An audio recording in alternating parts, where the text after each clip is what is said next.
Wow. That was you choosing your words carefully? This isn't a place, with all due respect, like Iraq or Afghanistan. This is a relatively civilized, relatively European, I have to choose those words carefully too, city where you wouldn't expect that or hope that it's going to happen. That was the careful version? So what were you going to say if you weren't choosing your words carefully?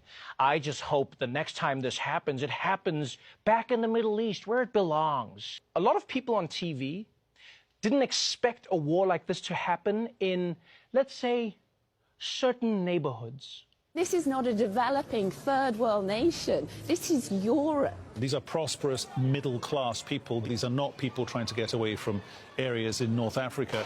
They look like any European family that you would live next door to. What could be a difference here from other conflicts, that could seem very far away, in Africa or Middle East or whatever. I mean, these are Europeans that we're seeing being killed.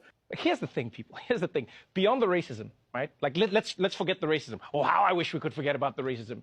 You do realize that until very recently, fighting crazy wars was Europe's thing. That was Europe's entire thing. That's all of European history. They even had something called the 100 Years' War. You understand how long that is? That's like a decade. They got a Nobel Prize because they stopped fighting. Imagine that. Now people are going to be like, oh, to see this in Europe, to see this. Like, I'll tell you now, I don't know about you, but I was shocked to see how many reporters around the world, by the way, seem to think that it's more of a tragedy when white people have to flee their countries.